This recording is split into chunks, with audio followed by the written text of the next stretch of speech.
Friends, ladies and gentlemen, and those of you joining us online, at this time we are going to begin the funeral service for Allan R. Burman. If you have a cell phone or a pager, I would ask for you to please take a moment to turn it off or place it in the silent mode.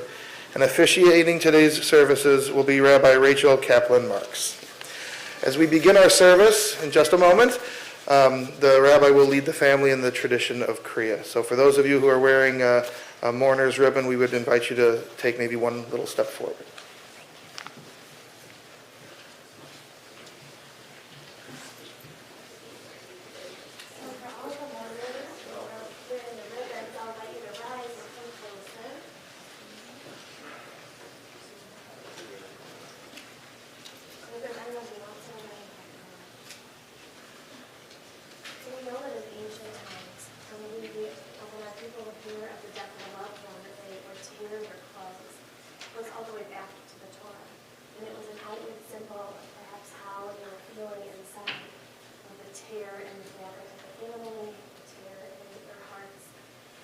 Today we don't tear our clothes, but we symbolically tear these ribbons to not only symbolize how you might be feeling, but also as a sign to the community that you are in a period of mourning.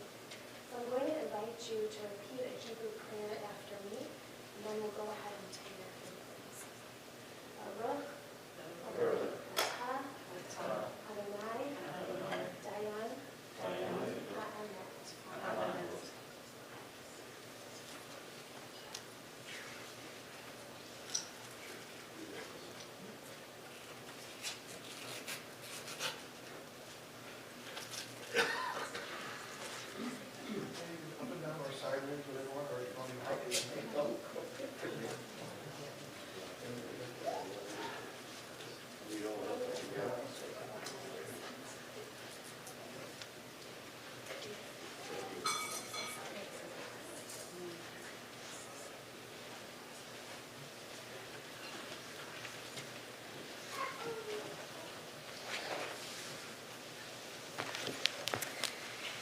In many ways, it's hard to believe that we are here.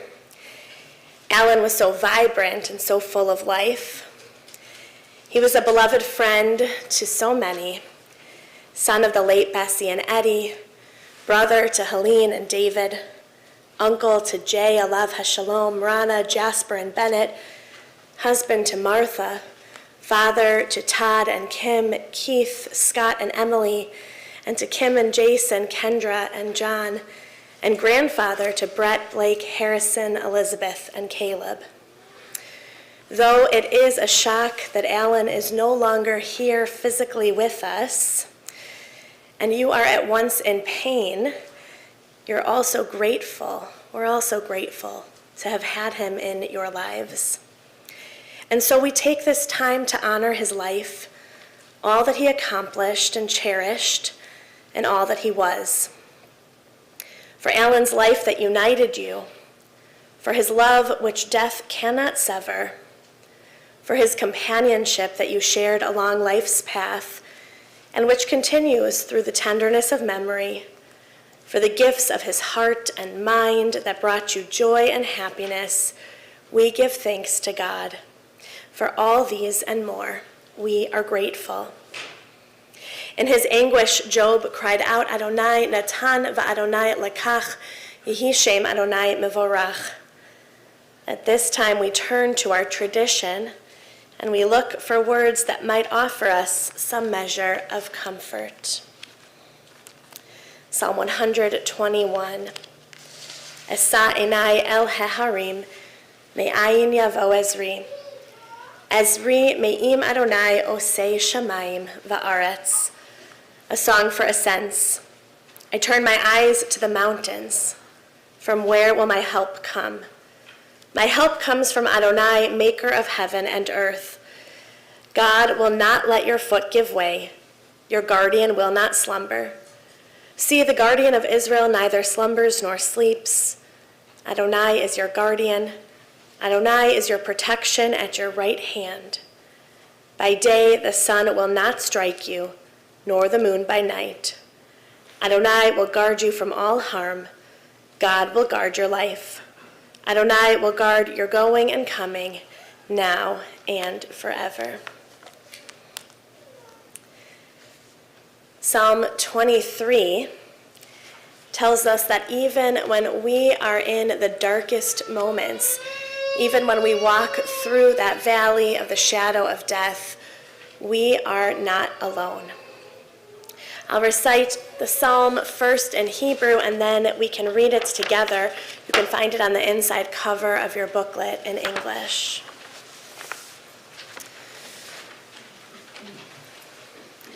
Adonai ro'i lo echsar, bin ot deshe yarbitzeni, al mei menuchot yinahaleni, nafshi yeshovev, yancheni b'maglei tzedek lama'an shemo, gam ki elech begates al mavet, lo ira ra, ki ata imadi, shivtecha umin shantecha, hema yinachamuni, ta'aroch lefanai shulchan neged sorarai, dishanta vashemen roshi, kosi revaya, ach tov v'chesed yerdefuni kol yamei chayai, v'shavti b'veit Adonai, la'orech yamim. Let's read together. The Lord is my shepherd, I shall not want. He maketh me to lie down in green pastures. He leadeth me beside the still waters. He restoreth my soul. He leadeth me in the paths of righteousness for his name's sake. Yea, though I walk through the valley of the shadow of death, I will fear no evil, for thou art with me. Thy rod and thy staff, they comfort me. Thou preparest a table before me in the presence of mine enemies. Thou anointest my head with oil. My cup runneth over. Surely goodness and mercy shall follow me all the days of my life, and I will dwell in the house of the Lord forever. The book of Ecclesiastes teaches us that there is a season for everything. The book says that there is a time to be silent and that there's also a time to speak. And so it's an honor to call on Allan's sons who will come forward to share some words of memory.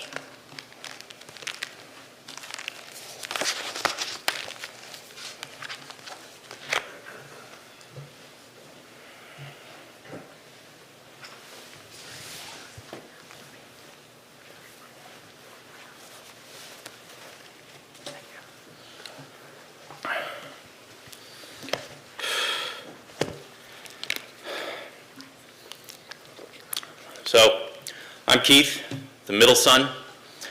For once, my brothers are letting me go first. My friends have always loved hearing me talk about Dad. He was unpredictable, mischievous, hilarious. As his favorite singer would say, he was among the very young at heart. This made him a good basis for what my friends called Keith's dad stories, which were always outlandish and moderately unbelievable. There was a time when I was living in Florida, and I told him I'd be flying in for a weekend. And he said, I know, let's keep it a secret. And he called his sister, Helene, and arranged to have everybody meet up at her place for some big announcement. Turns out the big announcement was just I was there. So he kept that a surprise, and that's just kind of how he was. Or there was another time where we were in a car driving through a busy intersection, and he starts acting like he's losing control of the wheel. He says, I can't control the car! We're all terrified. And it turns out he couldn't stop it from going into the Dunkin' Donuts drive-thru. And of course, there was the time when he tried to convince me to open a guitar shop. And I told him no. So he said, how about a bookstore? And I told him no. And then he said, how about a CD store? And I explained to him what an iPod was. And then he suggested a t-shirt store. And I told him no. And then he said, what about a brothel? I'm still not entirely sure he was kidding. Regardless, he was generally silly in an attempt to bring joy to everyone around him. But in thinking about him over the last couple of weeks, I realized it's not just that he was silly. What he really was creative. He had an incredible, inventive, irrepressible mind, and was always thinking about what to do next. It's that same creativity that allowed him to come up with the ideas for the various businesses he opened, like Video Plus, or creating the Gray Riders, the motorcycle club. It was that same creativity that always had him suggesting new places to visit, new restaurants to try, new sports to try, like pickleball. He even tried his hand at writing. Over the years, he's written a couple of children's books, although I'm not completely convinced it wasn't the same one multiple times. And he's called me and asked me for help with them. In fact, about 6 weeks ago, he called me up to tell me he had written a song and asked me to help him with it, and he sang it to me. I don't know if any of you have ever heard him sing, but if you have, you'll know that was a terribly painful call. When he was in high school, he auditioned for the school choir, and the choir director told him, "You're the only student I know who can sing in the key of R." As I've gone through the joyful, playful, humorous side of him, there's another side which we should mention, which shows his thoughtful, helpful, caring nature. My personal favorite, Keith's dad story. One year, one of his students, the day before Thanksgiving, their apartment caught fire. And they lost everything. The father had to jump out of the third-story window just to survive. And Dad called me up and said, "I'm going to pick you up. We're going to go drop off a bunch of supplies for them." And when I got there, his trunk was full of groceries and toilet paper and toothbrushes and hundreds of dollars worth of stuff for this one student and her family. And I think that says an awful lot about his character. You know, he's the type of guy who will joke about opening a brothel, but also the type of guy who will do whatever he can to make everyone feel better.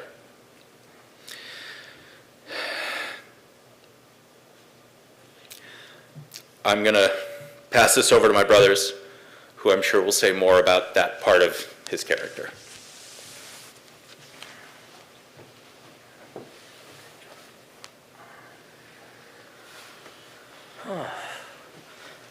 Hello, everybody. There is I'm going to take my mask off.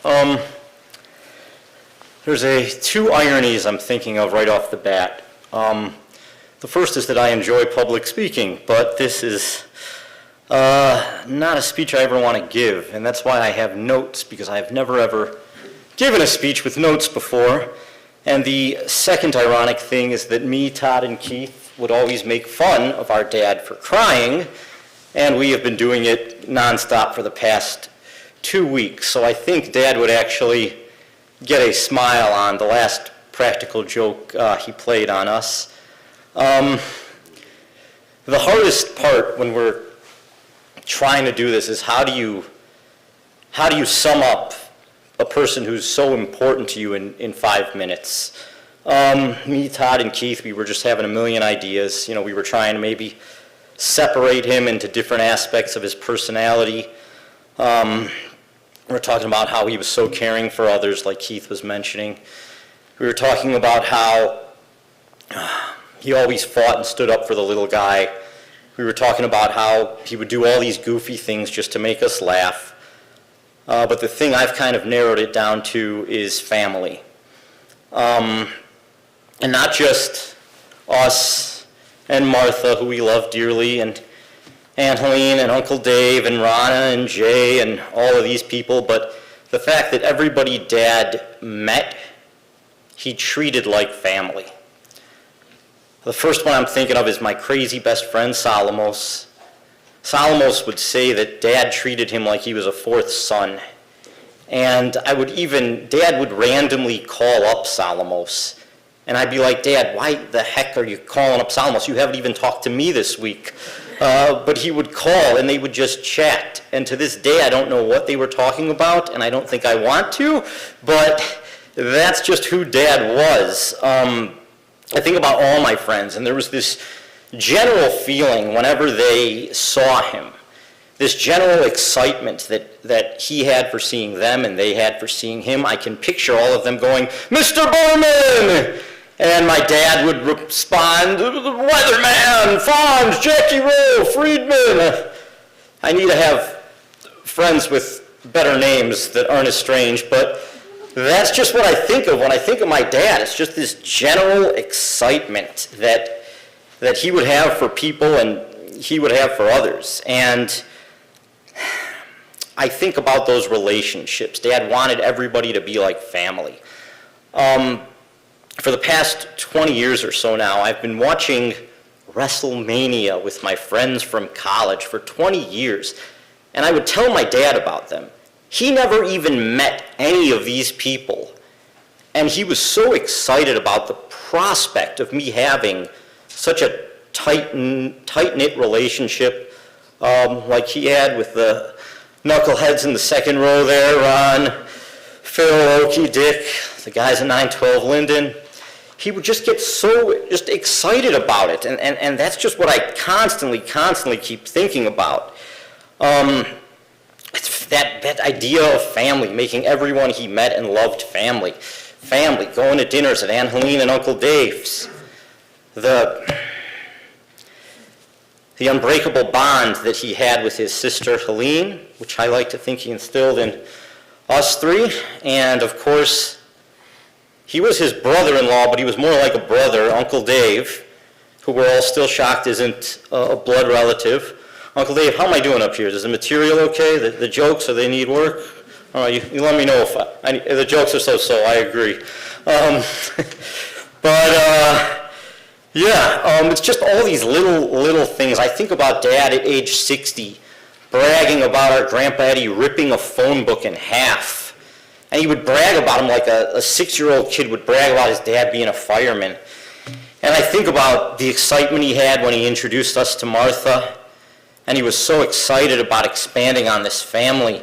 He was so excited about Kim and Kendra, and he would brag about John and Jason and Harrison and Elizabeth and Caleb. And you would have no idea that these people were not his immediate family. I think about Dad calling me up and talking about Brett and Blake and laughing about how Blake's nickname is the Hammer and it's the most warranted nickname in the history of nicknames.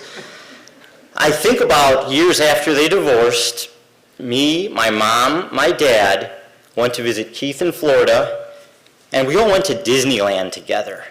And just people going, wait a minute, you took your ex-wife with your kids to Disneyland? Who the heck does that?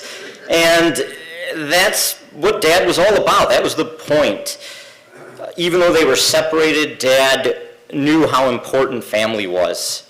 And nothing made him more excited at the prospect of expanding his family, which is why he would get so excited about Martha and her family and everyone else he met. There's so many other little stories I wish I had more time to mention. I'm thinking about the time my dad and I made a pinewood box derby car, and we sculpted it from the wood, and we sanded it, and we painted it, and we had a sign on it that said Great Scott, and we went to do it in the race, and we came in last place.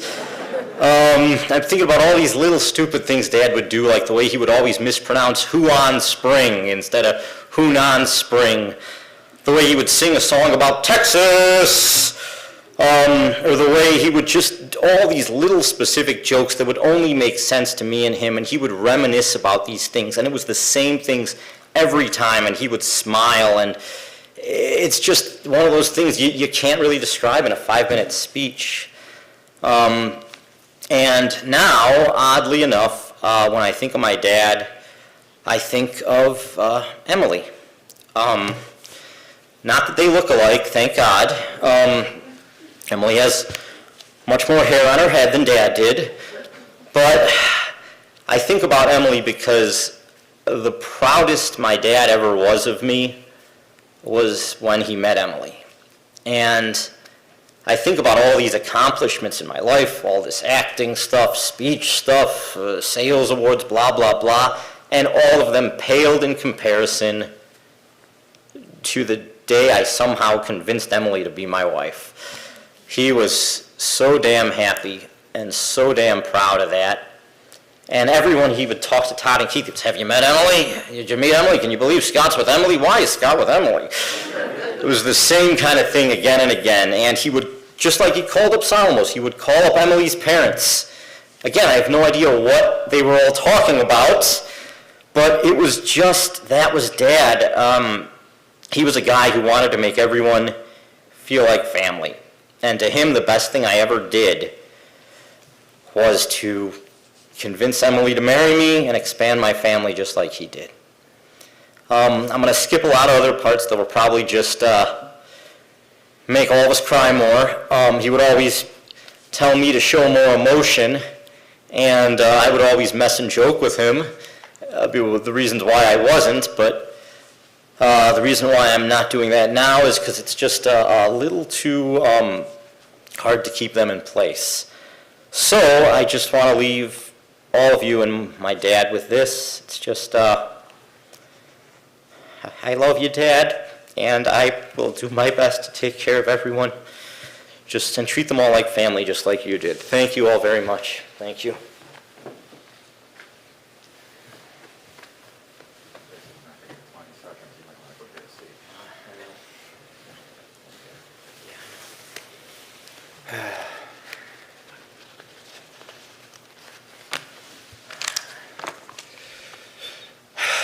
Just like Scott, this is probably one of my first speeches with notes. It is unbelievable. And you're going to have to bear with me because I haven't slept in the last couple of weeks. I think some of you have realized it. Grief manifests itself in so many ways, as the rabbi was telling us the other day. It comes over you in waves. You do it. You handle it in different approaches. Recognizing how much I miss my dad already. And I missed his voice. I spent the last couple of nights watching videos of him and looking through emails and trying to find other breadcrumbs that he left there. Side note, if any of you have any pictures or videos, please share it with us. We would just love to see it, even if it's inappropriate. Especially if it's inappropriate. It's just difficult. So I realize that we're in a different time right now. Nowadays you pick up your phone and you record a speech or you take pictures and you can do it on the fly. But when my dad was growing up, it was quite different. And when I was growing up, it was quite different. You didn't have video cameras in people's faces at all times. What you had is the speeches were really at major events. And so what I did is I spent the last couple nights watching those major events. And so because those are the only things I have that I can share along. And that my kids will have and that their kids will hopefully have. So I've been given instructions. Keep it short. By a couple folks. I'm looking at my mother's right now, both of them. And as my dad would say, I'm going to do what I want. So please get comfortable, because it's just starting. So as I looked at all of it, I said I'm going to take the best things from his speeches and put it into my speech, and they're, dispersed in here. And I'm not going to do the singing that he always seemed to add to every speech at every family function. But I thought about the process that he had, and hearing, whether it was our rehearsal dinner or not, and other times, that he would spend he would write and rewrite his speech ad nauseum 20 times, and Martha would be like, "It's time for dinner, let's go." And he'd be like, "Hold on, I'm working on the speech." But I don't have time for that, because we only had a couple days. He would start his speech with, "I'm just going to let my emotions flow, That was one of his sayings that he did. And then he would likely cry a handful of times. And that's not me. But relationships were the most important thing. We talked about how family was so important. And you know, my dad was born to a very, very loving Jewish home of Bessie, Eddie, and his older sister, Helene, of 8 years. They were 8 years apart because there was a child that didn't make it in between. But they had a really special bond, and this was the family relationship was first of 3 special relationships that I categorized within his life, and that he quite frankly felt blessed for, and I've seen it in his notes and some of the things he said. Growing up, they didn't have a lot of money. It was a different time. They didn't have AC and lived on, you know, a couple stories up. But he stated that his childhood was full of fond memories, safe neighborhoods, playing outside, countless stories of him playing and getting injured and walking home to his mother and her looking at his arm dangling down or his eyes not doing right. Stories of him going back and stealing pickles out of the family store that was across the street. And then there was also countless stories of the way that his parents were with their thoughtfulness and helpfulness in the family. They would feed people and drive people home when the buses didn't arrive that late. His mother would take him in and his father would drive him home, and it wasn't even a question. His relationship with his sister Helene was really, really special. It's hard to describe in words. She watched over him throughout his childhood. Throughout his childhood, we actually came across a file of his autobiography, of just notes from it. And we heard about all of the stories of him protecting other friends that were in need. Friends that couldn't protect themselves, and he felt stronger, and he was going to just jump over it. And it was a theme we would see throughout his life. He loved cowboys and Indians, which we never truly understood. It was really weird how much he loved them. He would ride the rocking horse that was in their apartment for hours until the neighbors complained, and then probably rode it a little longer. As he grew up, he being 8 years younger, Helene met our Uncle Dave that you've heard about. And, that was a big, important impact in the overall lives. Uncle Dave's parents died when he was a young child, and the family took him in as if he was one of their own.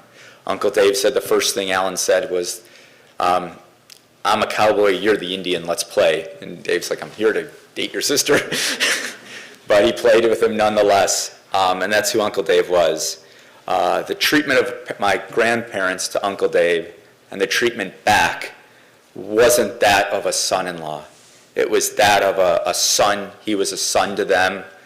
He treated them like his own parents, and he was a brother to my father, which is completely so difficult for people who weren't there to understand or who haven't been intimately involved with it to understand. Fast forward to high school, where his dreams of becoming a football player were starting to manifest themselves. In 1963, he was part of the Amundsen All-City football team. He had a pick. The highlight of his life, right, Uncle Dave, was in the newspaper that he has laminated hanging in his office that says that the person was stopped by Allan Burman because he was playing defense. And he loved that word stopped, he told me. It was like, it was the thing that he did. You look at look at the things that he did in his high school. He was a letterman. He was an all-star letterman on the volleyball team, which he never even talked about. He was a hall guard. He was in the music festival. He was a jock, and he associated with it, and he was cool, as he would say. He had grease in his hair, and he would ride a motorcycle more dangerously than he should have. A lot safer than he did with some of you gray riders who are here. A lot more dangerous than he did then. We looked at his yearbook, and in the yearbook, if your name is Lawrence, you can write Larry. So obviously, Allan would write Mogan David. So he put a joke, which is a Jewish wine for those of you who don't know. He then graduated. It took a couple years off to train, eventually enrolling in ISU. And he took his education seriously. He would tell us stories that, when he got there, he made sure he got that done, and he would impress upon us how important education is. He also took having fun seriously, and I think he found the right group of guys to do so, as you mentioned. The gang, as they call themselves, and my brothers have mentioned them. And such numerous stories, adventures, fond memories that happened within college, and then the other fishing and cabin and other trips that they had throughout their lives. He would spend countless hours creating a board that they could use on their fishing trips that didn't work and he put so much time and effort into it because he took pride in everything that he did. He would tell stories about how they would steal the price gun out of the grocery store and reprice all of the meat. So when meat was expensive, they would make it pennies, and then they would live like kings on it, and he always would talk about that. And I think when we would tell, as you heard my brothers talk, the stories that we have, he just prayed that we had that kind of relationship with friends. As he continued to grow older, the things that he loved as a child stayed with him throughout his life. It was almost a cartoonish nature, if you will, on the things. It was almost a caricature, if you think about it. He loved the Westerns. In one of his files, he wrote that on his office wall are pictures of a bygone era of the Cowboys' matinee stars.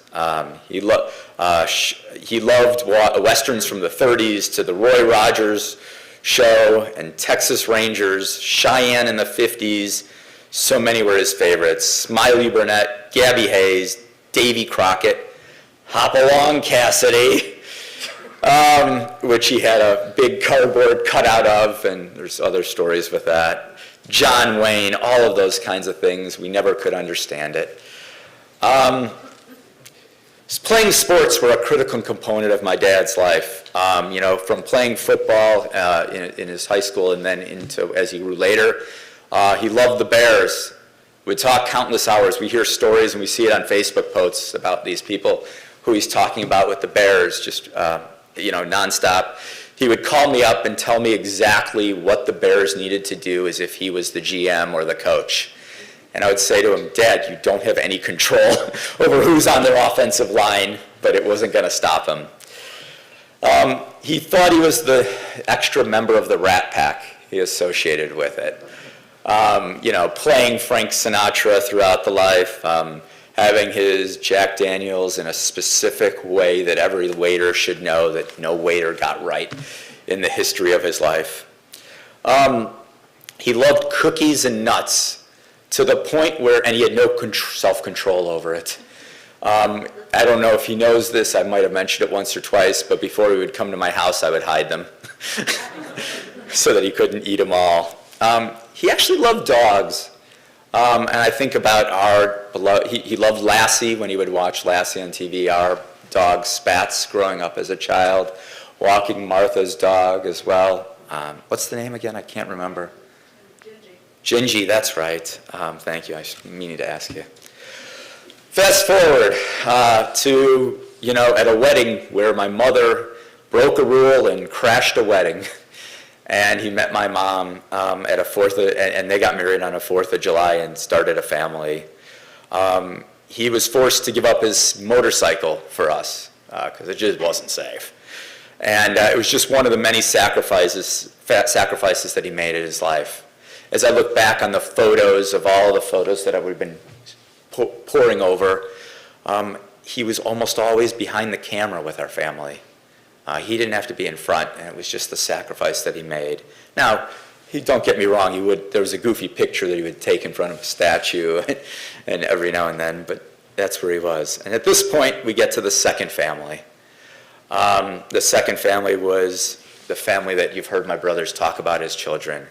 And it was so impossible for anyone to understand.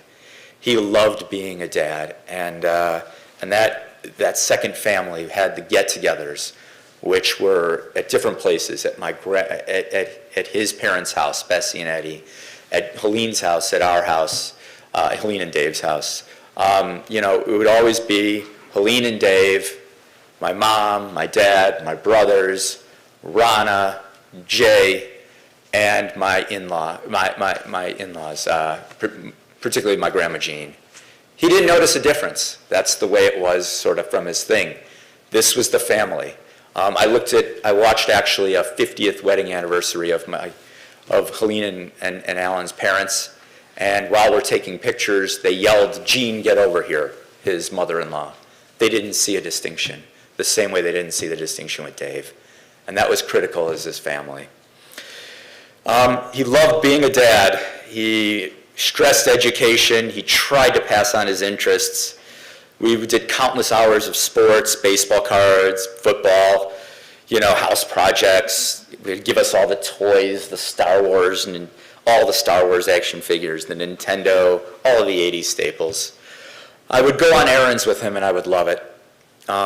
One day in particular, we went to 5 Dunkin' Donut shops in one day to pick up his coffee, his beloved donut coffee that he had, Dunkin' Donuts coffee that he had to have in a particular way. And I couldn't believe when we went into literally 5 different Dunkin' Donut shops, and every single one of them, the staff knew him. I was like, what kind of a customer are you that would do it? But I think it was the way he treated people and his personality. He was always helping others. He would drop everything if Helene's basement flooded and be there right away. And he was a saver, preparing for the future. He wasn't about material things. He didn't want to get fancy clothes. He just didn't care. He wanted to save and leave it for everybody else. And whenever I would ask him about things, he would say, the important thing is about us being together. And that was always the most important thing. He then became a teacher with his mentor at Swift. I remember going to work with him and the various stories and antics of folks. And then he left teaching for a little while to, there were a couple other businesses, we don't have to get into those, but to do Video Plus. And to us kids, it was about the movies. We got free movies and we got them early.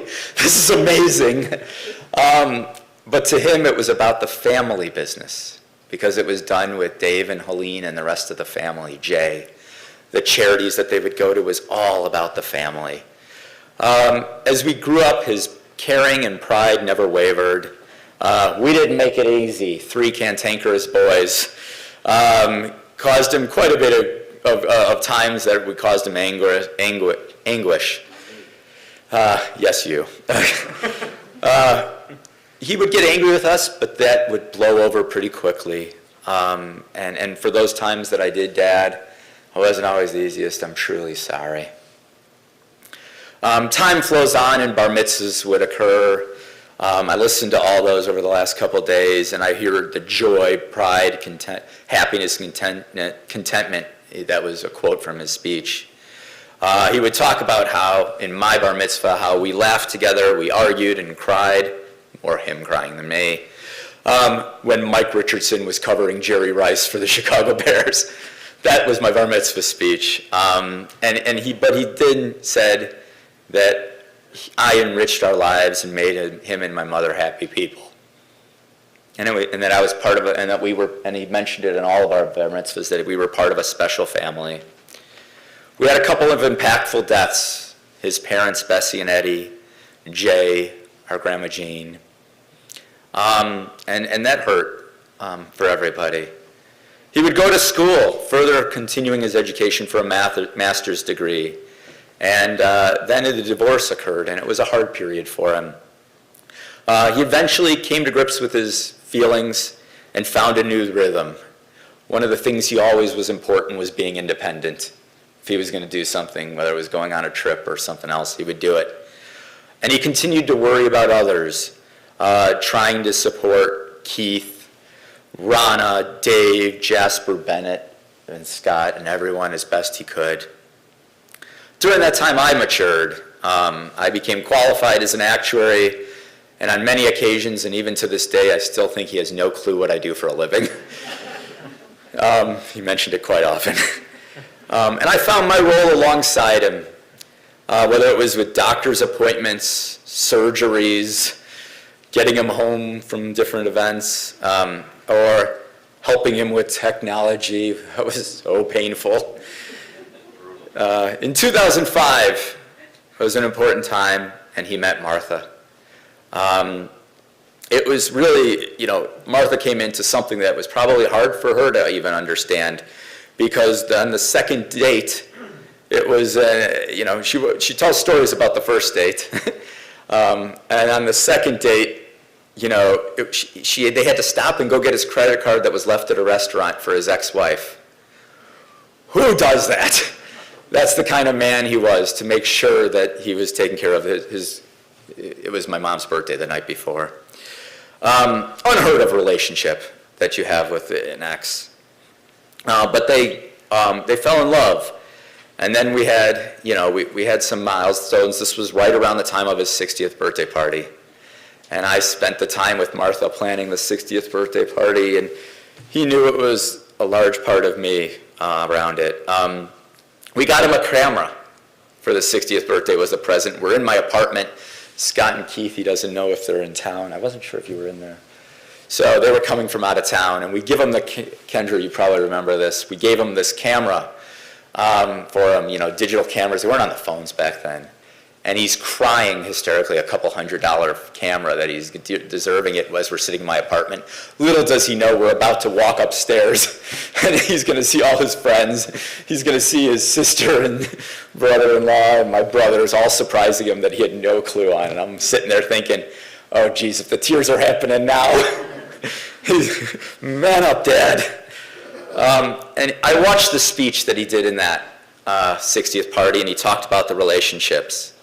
And that was a critical component that we continue to hammer home. Martha and him continued to fall in love and get married.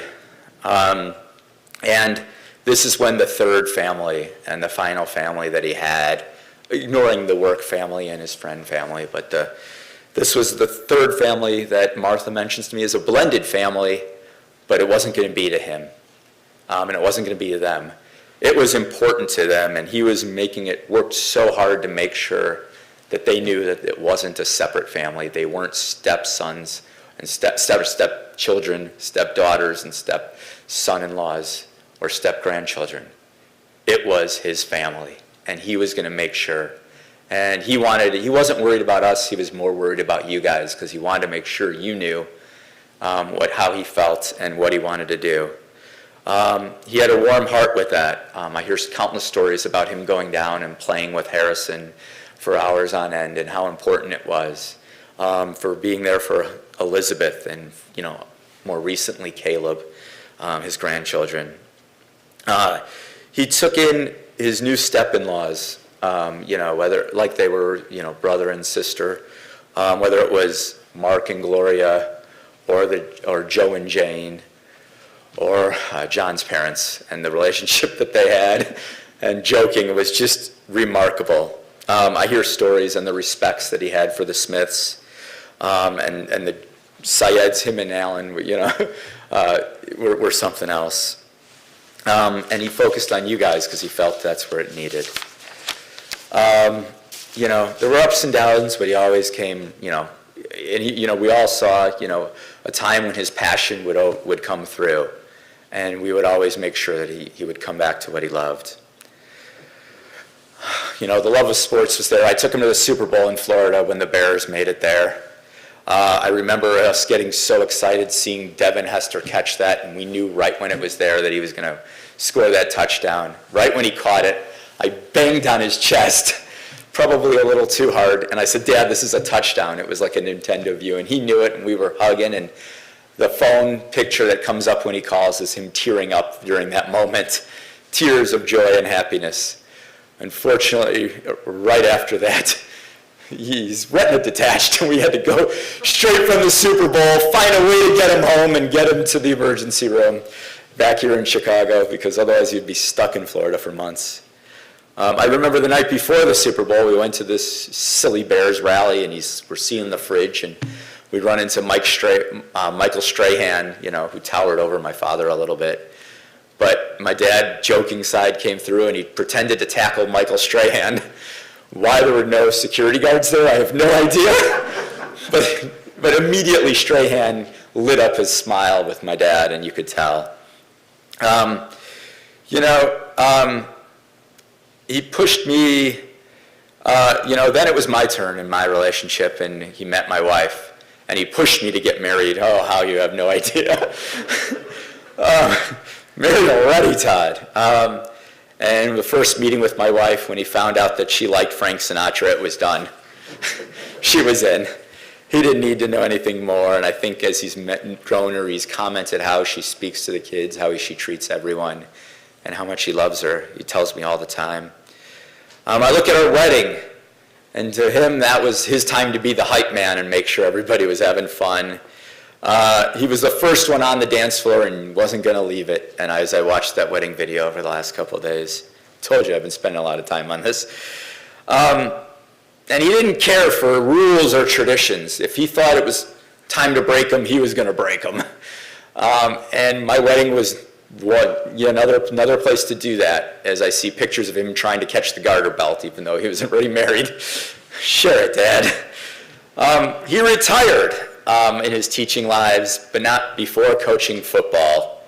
And the pride at football at Chicago Academy, and the pride he had with everything that he did, shown there. He spent countless hours and days analyzing the games of his team that only had about 10 kids that had to play both ways and weren't ready to prepare against these stronger teams. He wanted to put in a West Coast offense and complex systems for kids who were learning where to run. And as we did his retirement party, there were so many stories about helping people, helping them learn to read. And as we ran into people, and Martha would run into people at reunions, and they would talk about how Allan helped them read, and that he mentored them. I heard stories about him funding people's college of colleagues and their daughters and treating them like family. And that was just who he was. It was really weird for us to find out about this stuff because he was so private. He didn't need those accolades. He just did it to do it. When he did the Thanksgiving story Keith told, he told Keith not to tell anyone. That's who he was. As we sit and we think about the retirement party, we sat and we bought him an iPad because it was new and it's 2012 and an iPad, and he'll be so great to use it. And we sat there for 2 hours as the speeches talked about how he's just horrible with technology. I wasn't going to be able to use it, and we're like, oh God, what did we just do? As he got older, his body started to break down. The surgeries, the lungs, the kidney, the heart ablations, the hearing would go, but the spirit never matched his body. He was always young at heart. After his last surgery, he thought he only had about 5 years left. And he was starting to think about that one, and he would talk about it. And so in those last years, he thought about Scott's wedding and how proud he was that he had now a new daughter-in-law. I think maybe it was just shock that Scott was ever going to get married. But he was so proud, and he's been working on his speech nonstop. Didn't have any clue what timing would be with COVID and everything else. Final days came down, and he decided what he wanted to do in the final years with COVID. He planned. He planned during these 5 years. He said, I'm going to work through the scenarios with Martha and my kids and tell them what I want. I'm going to tell them all the different things. I'm going to try to plan as much as I could. We found he wrote autobiographies on the computer. He was so excited to have grandkids. He would send little gifts to them and little gifts to the children. Sometimes he spent more on shipping than the gift was worth. And he still wanted to help out, and he would get so upset with me when I would do things on my own. And I'm like, Dad, you're not going to lift these 100-pound things, but he wasn't going to accept that. I think about some of the times he was helping, whether it was with Kendra and some of the things or endeavors that he would help her along with, or financially and whatnot. And then when my wife recently had cancer this past year, breast cancer, and he's like, Todd, what do you need? And he just needed to help. And I'm like, Dad, we got this. Everything's okay. He's like, well, what about, the cost? I'm like, Dad, insurance is going to take care of it. Don't worry. And he's like, I don't care. And he sent a check, and that was a very large check that he wanted. He said he didn't want to stay in the cold. He wanted to be a snowbird like his big older sister. And he got a Florida home. He would enjoy his time going to dinners with Martha, the countless dinners in both locations. He would go on fishing trips and cabins with the gang and all of the fond memories and drag Martha to some of these odd locations that people who goes to these things, but that's the travel that he wanted to see. He would continue to be, you could sort of tell that he felt he was on borrowed time a bit. He would continue to do his love for pickleball, softball, exercising, and starting the Gray Riders, which we talked about, his love for motorcycle. I think as the last 3 years in particular were going, it was an inner peace that he found. The anger was a little, anything he was angry about was less. And he was truly, truly happy, I think. And we talked about those last 3 in particular, despite it going through a pandemic. 3 weeks ago, he went from working out and playing softball in one moment to being on life support the next. And we just couldn't, it's surreal. We just can't believe it to this day. Crazy for such a man who was young at heart and who had such a strong heart for others, that it grew too big for himself, and he didn't save enough of it to work right for himself. We honored his wishes in those final days. We flew down there along, to be with him, and that's what he would have wanted. The hospital didn't make it easy. It's COVID. One person is in the hospital per day. And we said, what would our father want? And it was hard to navigate. He would want all of us to be there. He never envisioned, being alone, that limitation. So we pushed the COVID rules as far as we could. Said, gosh darn it, we're going to do what we want to do within reason and get in there and see him. And we were successful in doing so. And I think that's what he would have wanted, and we were together. Whether it was in the hospital or back at Martha and Allan's house, we spent that time together. Martha and I staying in that hospital room for 48 hours straight in those final nights, praying that my dad's fighting spirit would come through and he would do it for us and not go on Blake's birthday. And watching that time click down was something. But that's the way it worked out. As Frank would say, it's time for us to just pick ourselves up and get back in the race. That's life. As I think back about my dad, I think of a couple things. What I wouldn't give to hear him talk about things that were important to him one more time, and I wouldn't ignore those little things. I would appreciate the intent. For those of us sitting here, please make your wishes clearly known and leave it to others to honor them. I think that made it easier for us. We knew what to do in a lot of instances. Do your best to take pride and joy in whatever you do. It's critical in what he did, and that's how we can honor him as best we can. Save for the future and spend wisely. It's about togetherness and being there. Don't always need credit for everything you do and show your emotions. His legacy will be honored by us in how we treat relationships and by the lives of the many people he touched and helped as they pass it forward to their children and those of us in this room and beyond.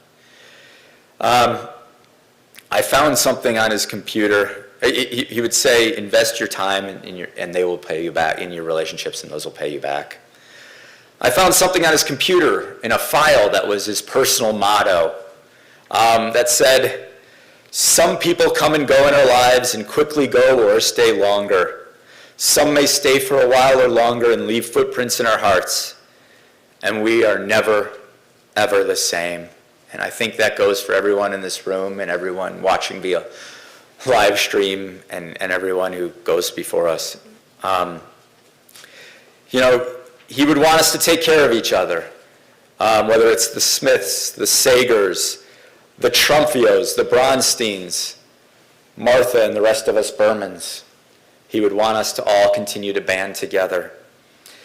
And I go back to his 60th birthday party, and you know, he knew what a critical role I had behind it. And he sat there crying and saying, "What did I do to deserve a son like Todd?" Sorry, guys. We knew. And what I would say to him is, actually, you're wrong, Dad. It's the opposite. What did we do to deserve him? You, Dad, enriched our lives, and we will always love you. On behalf of everyone you have helped or impacted, thank you very much. We love you. And thanks for letting me have all this time today, gang.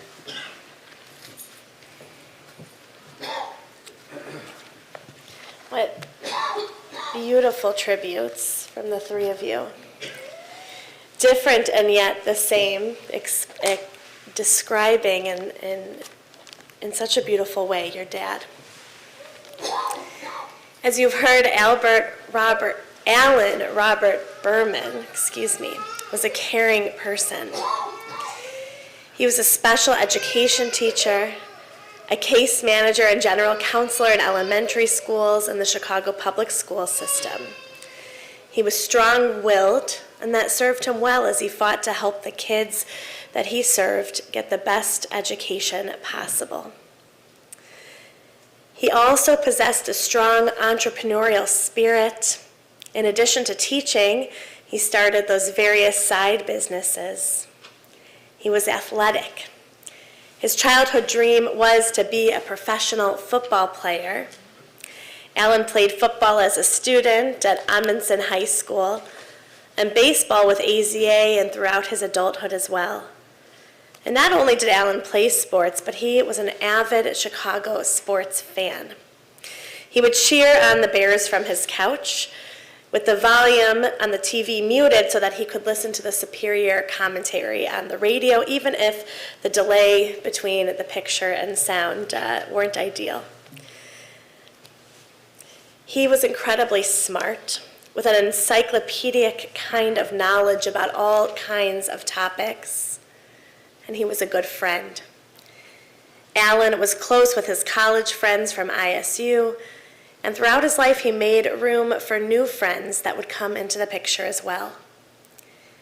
Allan had a jovial, youthful spirit.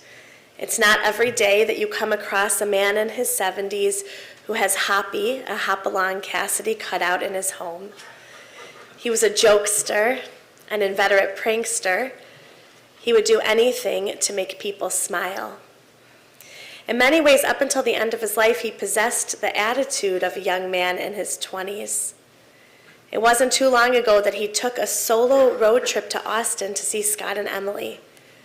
All along the way, he stopped to visit the places in the country that he had never seen before. This trip embodied his independent and truly spontaneous nature. As you've heard, more than anything else, Allan loved his family dearly. For his whole life, he and his sister Helene were always there for one another, no matter what.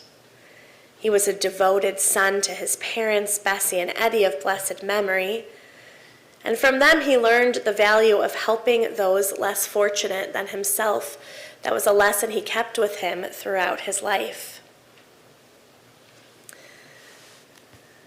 Allan was married to Martha for 15 and a half happy years. The two blended their families and they blended their lives. They enjoyed their time together, whether in Evanston or Florida, going out to dinner or rooting on for the Chicago Bears. You found companionship in one another. And as you've heard, for Allan, a blended family was simply family. There was no differentiation between step-relatives or relatives related by blood or marriage. This was an attitude that Allan learned early on from his dear parents. The same attitude that family was family extended to Phyllis as well.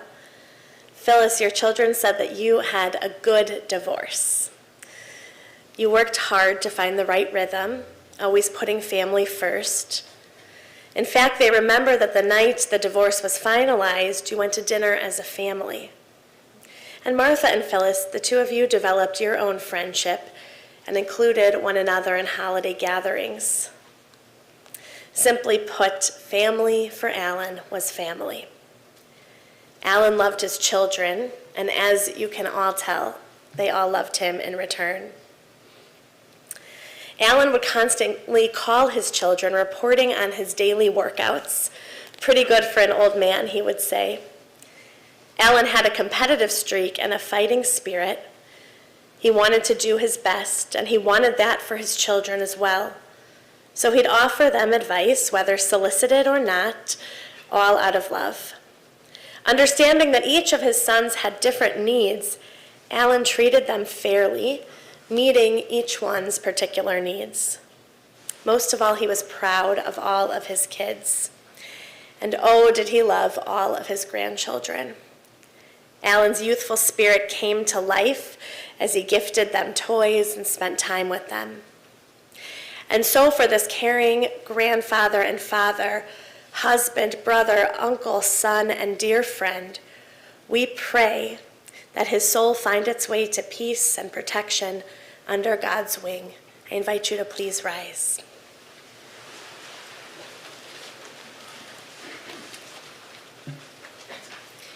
El Male Rachamim, Shochen Ba'amromim, Hamatzei Menucha Nechona Tachat Kanfei Hashchina, Im Kedoshim Utehorim, Kezohar Harakia Mazhirim, Et Nishmat Avraham Ben Yedidia Befesha Shahalach LaOlamo, Baal Harachamim Yastirehu Beseter Knafav LaOlamim, Vitzror Bitzor HaChaim Et Nishmato, Adonai hu nachalato, v'yanuach b'shalom al mishkavo, v'nomar amen.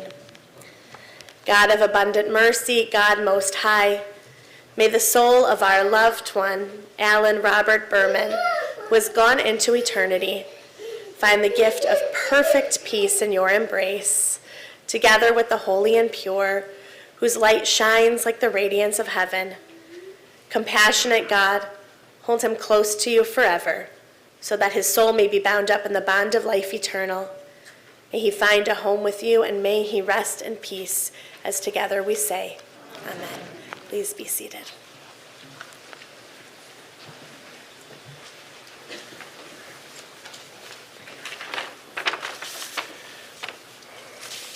Friends, this concludes the services here at the synagogue. The interment and burial services will continue at Shalom Memorial Park in Arlington Heights.